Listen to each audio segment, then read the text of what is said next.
नमस्कार। मैं हूँ विजय कुमार पाल, एक इंग्लिश लेखक। तो दोस्तों, मेरी बहुत सारी किताबें हैं। मैं ये वीडियो हिंदी में इसलिए बना रहा हूँ कि ताकि लोग समझ सकें।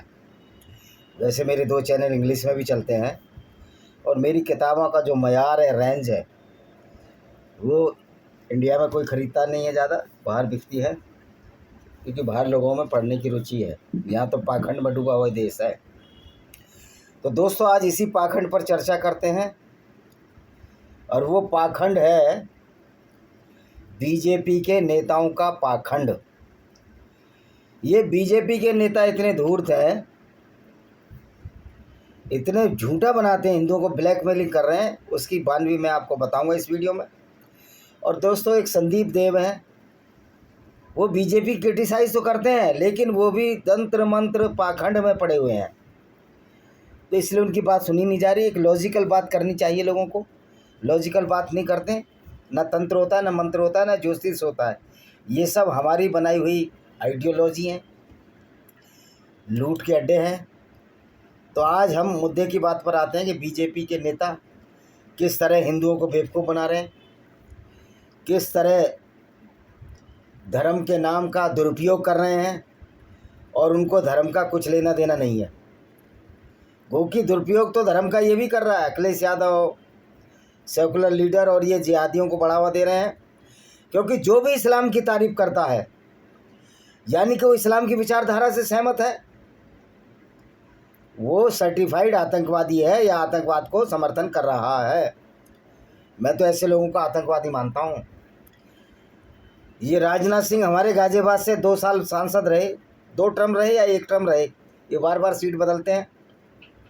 वहाँ ये डासना में एक कन्वर्टेड राजपूत मतीन नूरी से मिले जो अब के मर चुके हैं, वहाँ का राजा था। तो दोस्तों, इनको कोई लेना देना नहीं है हिंदुओं से। अगर बीजेपी को हिंदुओं से लेना देना होता तो राजा मतून नूरी से हाथ क्यों मिलाते। उसी डासना में एक राजपूत का कत्ल हुआ, करनी सेना वाले सोए हुए थे, अफीम पीकर सोते रहते हैं, बातें लंबी लंबी करेंगे, हिंसा फैलाने की कोशिश करेंगे। पर इन मूर्खों को ये नहीं पता, एक तोमर डॉक्टर का मर्डर डासना में हुआ, मेरे गांव के पास डासना है। और वहाँ मैंने अपने दोस्त जो डूरी के रहने वाले हैं, वकील हैं, उनसे चर्चा की तो क्या कार्रवाई हुई। कह रहे हमने तो पैसा ले लिया, वो जेल चला गया और इससे ज़्यादा क्या करते। यानी कि कायरों की फ़ौज है।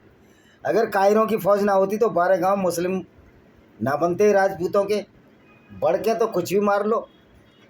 हम राणा प्रताप जी के लिए तो कोई शब्द नहीं बोल रहे, वो तो हमारे इस्लामिक आतंकवाद के खिलाफ लड़े। लेकिन बीजेपी राणा प्रताप और छत्रपति शिवाजी का नाम तो लेती है, लेकिन देती है जिहादियों का साथ, आतंकवादियों का साथ। उसकी सबसे बड़ी वानगी ये है कि आरएसएस ने मुस्लिम राष्ट्रीय मंच बनाया है। यानी कि आरएसएस को क्या ज़रूरत पड़ी मुस्लिम राष्ट्रीय मंच बनाने की, क्योंकि आरएसएस तो उसी विचारधारा से लड़ रही है जिससे पूरी दुनिया लड़ रही है, जिसको कि इस्लाम कहते हैं, जो झूठ का है, फ्रॉड का एक अड्डा मात्र है, जो मैं हर वीडियो में बताता हूँ आपको। तो आपने मुस्लिम राष्ट्रीय मंच बनाया, स्वामी इंद्रवेश उसके अध्यक्ष बना दिए, आचार्य इंद्रवेश क्या नाम है उसका।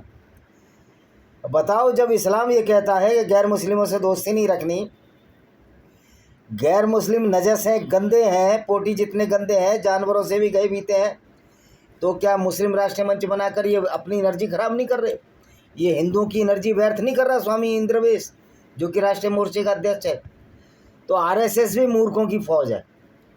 इसमें छट छट के मूर्ख भरे पड़े हैं, ऐसे ऐसे मूर्ख पड़े हैं कि आपको लगेगा कि ये क्या है। क्योंकि मैं आरएसएस की शाखाओं में जाता हूँ और जो लोग टिप्पणी कर रहे हैं भाई, वो आमने सामने डिबेट कर दें, मैं साबित कर दूंगा कि ये आरएसएस और ये बीजेपी के नेता हिंदू विरोधी नेता हैं। इनको गाय से कोई लेना देना नहीं है। तो सवाल ये है कि मुस्लिम राष्ट्रीय मंच ये क्या मेन स्ट्रीम में आ सकते हैं इस्लाम के मानने वाले मुसलमान? बिल्कुल भी नहीं आएंगे। सच्चा मुसलमान मेन स्ट्रीम में इंडिया की में नहीं आ सकता, क्योंकि इस्लाम तो पूरी गुंडागर्दी है गैर मुस्लिमों के खिलाफ। और ये गैर मुस्लिमों के खिलाफ जो गुंडागर्दी है, जो इस्लाम है जिसको, और सच्चा मुसलमान आतंकवादी है, अगर तुम्हारे मुस्लिम राष्ट्रीय मंच में वो मेंबर बन गया तो वो तुमको सत्यानाश नहीं करेगा।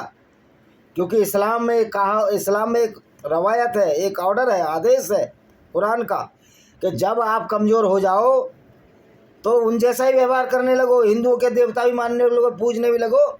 इसको बोलते हैं अलतकिया। और अपनी संख्या चुपचाप बढ़ाते रहो, और जब ताकत आ जाए तो उनको गर्दनों पर वार करो, उनको कत्ल करो। लेकिन ये हमारे मूर्ख डैश ये मूर्ख बीजेपी के लीडर ये इस बात को समझते ही नहीं, मुस्लिम राष्ट्रीय मंच बनाने में लगे हुए। तो आरएसएस मूर्खों का एक बंचीज ऑफ जोकर्स हैं, और ये बीजेपी के नेता भी बंचीज ऑफ जोकर्स हैं। क्योंकि मोदी को आज कितने तीसरा टर्म हो गया, ये तीसरे टर्म में इनकी फुल मेजोरिटी नहीं आई, लेकिन अभी एलाइड मिला के तो राज्यसभा और लोकसभा में मेजोरिटी है। इन्होंने हिंदू चैरिटेबल एंडोनमेंट एक्ट को अभी तक नहीं बदला है। यानी कि जो मंदिरों का चंदा जाता है, मैंने उस पर पूरी किताब लिखी है कि बीजेपी वाले भी उस रूट में शामिल है। जो चंदा जाता है इसमें है किस तरह मंदिरों को लूटा जा रहा है, मंदिरों की संपत्ति को लूटा जा रहा है। इसमें नहीं है, ये तो विनेमस फैंक्स ऑफ कोबरा है। इसमें इस्लामिक गुंडागर्दी है, इस्लामिक गुंडागर्दी है। लेमेट of Sinjar by Vijay Kumar Pal. ये किताबें आपको अमेजॉन फ्लिपकार्ट पर उपलब्ध है, अगर आप डाउनलोड करोगे तो सस्ते में उपलब्ध है। ये किताब है जिसमें शपथ बताया है कि बीजेपी किस तरह से हिंदुओं को चोट पहुंचा रही है। ये है panorama of democracy in Indian context, किस तरह से चोट पहुंचा रही है और किस तरह से ये हिंदू विरोधी पार्टी है। वो तो सर्टिफाइड हिंदू विरोधी हैं, कांग्रेस, समाजवादी, अखिलेश यादव, ये तो मूर्ख लोग हैं। असुद्दीन ओवैसी के पीछे चलने वाले लोग हैं। असुद्दीन ओवैसी खुद आतंकवादी है, क्योंकि वो सच्चा इस्लाम मानता है, 5 वक्त की नमाज पढ़ता है, वो खुद आतंकवादी है। अकबरुद्दीन भी आतंकवादी है। हर सच्चा मुसलमान आतंकवादी है। आप कुरान पढ़ के देख लो, कुरान आतंकवाद की किताब है। तो ये हिंदू चैरिटेबल एंडोनमेंट एक्ट, जिसमें सिर्फ हिंदू ही मंदिरों से चंदा दिया जाता है और उस चंदे को जिहाद में लगाया जाता है। यानी कि मुसलमानों की योजनाएं चलाई जाती हैं, जैसे परदेश योजना, जहाँ मुसलमानों को पढ़ने के लिए छात्रवृत्ति इसी ने दी है। उस्ताद योजना, मुसलमानों को वो सिखाने के लिए खुरपी फावड़ा पंचर वंचर की दुकान। तो मोदी ने इतनी योजनाएं दी हैं, खुद मोदी ने, जो मैंने इस किताब में दिखाया है, और वो बिल्कुल परफेक्ट है। इन्हीं की वेबसाइट से, गवर्नमेंट की वेबसाइट से आप मिल जाएगी। उड़ान योजना, शगुन 51,000 मुस्लिम लड़की को शादी के टाइम। तो बिल्कुल हिंदुओं की वाट लगा रखी है। उसकी वजह यह है कि बीजेपी का कोई विकल्प हिंदुओं के पास नहीं है। और हिंदू नेताओं, इनको बीजेपी के नेताओं को ये बड़ी गलतफहमी है कि हिंदुओं को हम बचा रहे हैं। तुम्हारी तो औकात ही नहीं, तुम तो कायरों का समूह हो, मूर्खों का समूह हो, झूठ बोलने वालों का समूह हो, झूठे हो, मक्कार हो, धूर्त हो। अब ये बताइए, जिसका प्रधानमंत्री जो बना हो उसके पास असली डिग्री नहीं है, और फिर वो बीए की और एमए की पता नहीं कहाँ की डिग्रियां ये अमित शाह लाता है, जो गृह मंत्री है, जिला बदर रह चुका है। ये भाई कोई तो वजह रही होगी जब इसको जिला बदर किया है, कोर्ट ने किया है ना। अगर इसका जिला बदर गलत था, अब तो गृह मंत्री है, जाए कहे मेरे गलत था, मानहानि का दावा लगाए, नहीं लगाएगा, क्योंकि खुद गलत है, ये गलत लोग हैं ये। तो डिग्री दिखाते हैं अमित शाह जी, डिग्री है नहीं इसके पास। वो जरूरत क्या थी मोदी को ही कहने की मैं बीए एमए हूँ और उन सब्जेक्ट में इसमें डिग्री ली है जो सब्जेक्ट है ही नहीं। और ये कब में पढ़ लिए, बेसिक नॉलेज इनके पास है नहीं, टेलीप्रिंटर से बोलते हैं, नॉलेज इनको इस्लाम की नहीं। इनको कुछ नहीं पता, लोगों को बेवकूफ़ बनाने की चाल है इसने। और हिंदुओं को जो बेवकूफ़ बनाया है, हिंदुओं के साथ जो विश्वासघात किया बीजेपी में, इसका हिंदू जवाब कैसे देंगे? क्योंकि हमारे पास कोई विकल्प नहीं है बीजेपी के खिलाफ। अगर कांग्रेस को उनको वोट दें तो वो तो और बड़े वाले हैं, वो तो इस्लामिक आतंकवादियों से मिले हुए हैं। देखिए इस्लाम का ये हाल है कि चंदा भेज रहे हैं ईरान को, और ईरान तुमको, ये अरबी मुसलमान तो तुमको कहते हैं हिंदुओं के बच्चे हो, तुम्हारी औकात ही नहीं है। और जो तुम्हारा सऊदी अरब का मक्का है, वो तो मोहम्मद बिन सलमान है, वो तो मुसलमान ही नहीं है। उसको तो तुम लानत देते हो, यहाँ के मुसलमान नमाज हम पढ़ के लानत हो। तो भाई ये झूठे और फ्रॉड अल्लाह से कुछ होने वाला नहीं है। तो मैं पूछना चाहता हूँ कि मोदी जी ने हिंदू चैरिटेबल एंडोमेंट एक्ट, जिसके तहत मंदिर लूटे जा रहे हैं, उसको क्यों नहीं एब्रोगेट किया, क्यों ख़त्म नहीं किया? क्यों गाय को राष्ट्रीय पशु का दर्जा नहीं दिया? आप तो कहते हो ये बुद्ध की धरती है, बुद्ध की, युद्ध की धरती नहीं है, तो आपने शेर को राष्ट्रीय पशु का दर्जा दे दिया, जो कि मांसाहारी है, खून खराबा करता है और पीछे से वार करता है, सामने शेर कभी वार नहीं करता। तो गाय जो आपको दूध दे रही है, जिससे इकोनॉमी डिपेंड थी हमारी, उसको आपने राष्ट्रीय पशु का दर्जा क्यों नहीं देना चाहते? उसकी वजह है कि ये बीफ एक्सपोर्टर से बहुत चंदा लेते हैं, और मज़े की बात है जवाब नहीं देते। बेशरम इतने हैं, इनको पता है ये जाएंगे कहाँ, हिंदू जवाब नहीं देते। तो मैं तो इन्हीं जो सो कॉल्ड अखिलेश यादव जैसे लोगों से कहना चाहता हूँ कि आप झुको सनातन वैदिक धर्म और इस्लाम के इन वोटों के चक्कर में मत पड़ो, ये तुमको भी आगे नहीं आने देंगे।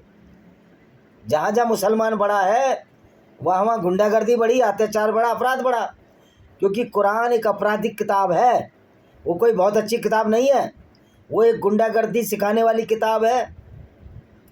तो जो बीजेपी के हिंदू नेता हैं, ये सिर्फ हिंदुओं को बेवकूफ़ बना रहे हैं और उसमें साथ दे रहे हैं रामभद्राचार्य जैसे पाखंडी, और ये एक स्वामी अविवेकता मुक्तिदानंद सरस्वती जैसे पाखंडी लोग, जो सिर्फ धन लोलुप हैं, लालची हैं। अब ये बताओ, अगर हमको कोई अध्यात्म और योग करना है तो उसमें कहाँ इनकी हमें पंडे पुजारियों की आवश्यकता है?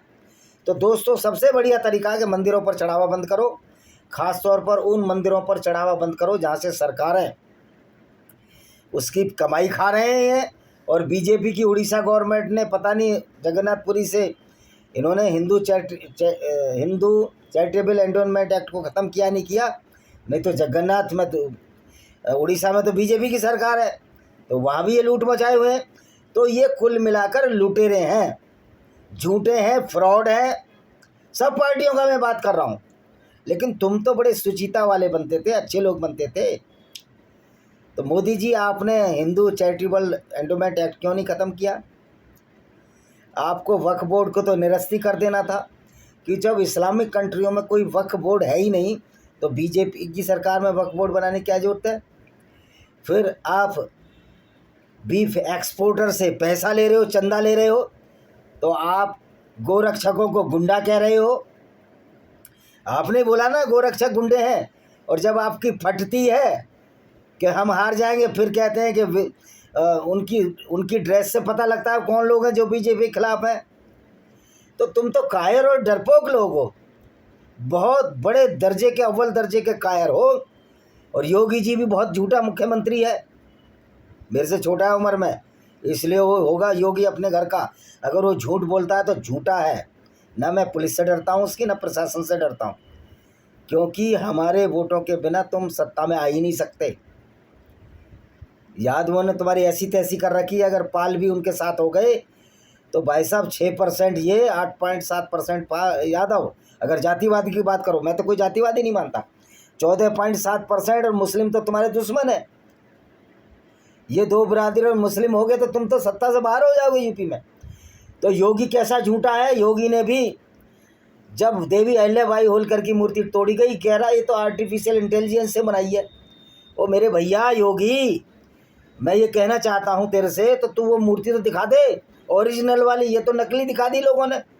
वास्तविकता में अहिल्याबाई होलकर की मूर्ति तोड़ी गई। हाँ, मैं एक बार हिंदुओं से कहना चाहता हूँ, जो बड़ी बड़ी बातें करते हैं, एक स्वामी जी हैं जो आजकल यूजीसी एक्ट भी खराब है, हिंदुओं को तोड़ने वाला है। भाई एक नई राष्ट्रीय पार्टी बनाइए आप, जो बीजेपी का विकल्प बन सके। नहीं, बीजेपी के लोग हिंदुओं को नोच नोच कर खाते रहेंगे, उनका खून चूसते रहेंगे, कसाईयों से चंदा भी लेते रहेंगे, और राष्ट्रीय माता गौ माता को दर्जा भी नहीं देंगे, और हिंदू मंदिरों की लूट भी ये ख़त्म नहीं करेंगे, क्योंकि ये तो इनके लिए ऑक्सीजन है। जब ये ख़त्म कर देंगे, सत्ता में कैसे आएंगे? हाँ, हमको हिंदुओं को क्या, पूरी दुनिया के गैर मुस्लिमों को एक काफिर इंटरनेशनल आर्मी हमने बनाई है, उसमें कोई रजिस्ट्रेशन नहीं है। ये वैचारिक बात है कि आप जन्म बाई बर्थ, जो इस्लाम की गुंडागर्दी से लड़ना चाहता है वो इस काफिर अंतर्राष्ट्रीय सेना या इंटरनेशनल काफिर आर्मी का मेंबर है। और हम सब काफिरों का फ़र्ज है कि हम इस्लामिक गुंडागर्दी के फेर में इस्लामिक गुंडागर्दी के खिलाफ लड़ें। ये ईरान, सऊदी अरब, ये जितने भी मुस्लिम ममालिक हैं जो यहूदी थे, पहले यहूदियों से कन्वर्ट हुए मोहम्मद के ज़माने में, तो मैं उनको my appeal to all the Muslims who are living in the Arabic country that your ancestor were the Jews or the Zoroastrians, you were not the Muslims, so leave the Islam and fight against the Islamic Gunism। वैसे मोहम्मद बिन सलमान तो इस्लाम के खिलाफ एक लड़ाई लड़ रहे हैं, तो भाई Saudi Arab, my appeal to my Saudi Arabian people, please return back to your ancestor और the natural roots and worship those if you want to worship those the your three goddess Allah, Al Manat, Al Uzza and the one god the Hubal. So return to the secularism. ये जो secularism का ढोल जो अखिलेश यादव बोलता है, अरे भाई मूर्ख व्यक्ति, तेरी तो डिग्री मैसूर यूनिवर्सिटी से, बताता मैं ऑस्ट्रेलिया गया, नकल पकल से डिग्री ले ली होगी इन लोगों ने डोनेशन दे के। भाई मैं पूछना चाहता हूँ कि सेकुलरिज्म हो सकता है कि हिंदुस्तान में मुसलमानों के रहते हुए, और जो भी हिंदुस्तान में अगर जब तक एक भी मुसलमान है और जो नेता सेकुलरिज्म और भाईचारे की बात करता है, उससे बड़ा कोई चोदू नहीं है, उससे बड़ा कोई चोदू नेता नहीं है, मूर्ख नेता नहीं है। तो दोस्तों, बीजेपी हिंदुओं की बहुत बड़ी दुश्मन है और गैर बीजेपी पार्टी तो हिंदुओं के खुले दुश्मन है। पर ये आस्तीन के सांप हैं जो आपको डस रहे हैं, करैत सांप की तरह काट रहे हैं। आपको दर्द ही महसूस नहीं होगा, क्योंकि जब करैत काटता है दर्द महसूस नहीं होता और उसकी अल्टीमेट मौत हो जाती है। तो ये सनातन वैदिक धर्म में पाखंड घुसेड़कर सनातन वैदिक धर्म को बीजेपी के लोग मार रहे हैं। और आरएसएस से बड़ा कोई आतंकवादी संगठन इस देश में नहीं है, क्योंकि इसने मुस्लिम राष्ट्रीय मंच बनाया। जो इस्लाम को मानते हो वो इस्लाम जो कि सर्टिफाइड आतंकवाद है, उसके लिए ये गलपहियाँ लड़ा रहे हैं। और मूर्ख जो आरएसएस की शाखा हिंदुओं लगा रहे हो, ये आरएसएस की शाखा में जाना छोड़ो। जब तक ये मुस्लिम राष्ट्रीय मंच को भंग ना कर दें, आरएसएस की शाखाओं में जाना छोड़ो। क्योंकि जितने भी मुस्लिम राष्ट्रीय मंच के सदस्य हैं, अगर ये सच्चे मुस्लिम हैं तो ये आपके आस्तीन के सांप हैं और ये गैर मुस्लिमों के लिए जहर है, सपोले हैं, ये आपको डसेंगे। जितने भी मुस्लिम राष्ट्रीय मंच में मुसलमान हैं, क्योंकि इस्लाम तो डसने का नाम है। इस्लाम किसी को कुछ नहीं देता, ये लेता ही लेता है। इस्लाम एक परफेक्ट गुंडागर्दी है गैर मुस्लिमों के खिलाफ। और ये मोदी जी ना हिंदू चैरिटेबल एंडोमेंट एक्ट ख़त्म कर पाए, ना गाय को, अगर गाय इतना ही पवित्र है तुम्हारे लिए तो फिर गोरक्षक को गुंडा क्यों कहते हो? अरे तुम्हारी बगल में जो बैठा है होम मिनिस्टर अमित शाह, वो तो जिला बदर है। तो जिला बदर कोई शरीफ आदमी तो होता नहीं। हमने तो इतनी साल नौकरी की है, सरकारी नौकरी में रहे, अधिकारी भी रहे, हम तो जिला बदर होने की नौबत नहीं आई। तो आप जिला बदर हो रहे हो, तो फिर गुंडा कौन हुआ? वो गोरक्षक गुंडे हैं या तुम्हारे अंडर में बैठा हुआ गृह मंत्री के जो पिछले कार्यकाल दिखे जाओ गुंडागर्दी नहीं है? और राजनाथ सिंह वहाँ मतीन नूर से मिलने जा रहे। तो भैया ये बीजेपी के लोग तुमको चूतिया बना रहे हैं हिंदुओं को, इस बात को समझना चाहिए। आरएसएस भी मूर्ख बना रहा है, इनसे बड़ा कोई आतंकवादी संगठन नहीं है। क्यों नहीं है? मैं आतंकवादी क्यों कह रहा हूँ कि ये दिखाने, हाथी के दांत खाने को और दिखाने को बात करेंगे हिंदू सनातन वैदिक धर्म को आगे बढ़ाने की, और हाथ मिलाएंगे आतंकवादियों से, जिहादियों से, जिनका इस्लाम कहता है कि गैर मुस्लिमों से दोस्ती नहीं रखनी, उनको कत्ल करना। 174 बार ये आयतें हैं। ऐसे ही चंद्रशेखर रावण मूर्ख है, कह रहा कुरान में एक भी आयत बता दो। तो इन मूर्खों को चुन चुन कर भेज रहे हो नजीमाबाद के लोग। भाई तो राजनाथ सिंह, और मैं कह रहा हूँ बीजेपी हार भी जाएगी तो हिंदुओं का कोई कुछ नहीं उखाड़ सकता। हिंदुओं को एकजुट होना पड़ेगा। और मैं तो पूरी दुनिया में कह रहा हूँ, काफिर इंटरनेशनल आर्मी है, इसको ज्वाइन करो, कोई रजिस्ट्रेशन नहीं है। और सारी जो काफिर international army, it is duty of the काफिर international army against the goonism of Islam, against fight the Iran. This is duty of the every non Muslim to fight the against the Iran. गया तेल भाड़ में, जब आप उसको काबू कर लोगे, तेल आप ही का है। अगर अमेरिका तेल को काबू भी कर लेता है तो ये अच्छी बात है। कम से कम इस्लामिक गुंडों से अमेरिका ज़्यादा बेटर है। ये बात आपकी समझ में आनी चाहिए। इसी के साथ हम इस वीडियो को विराम देते हैं। वंदे मातरम, जय हिंद, आपका दिन शुभ हो।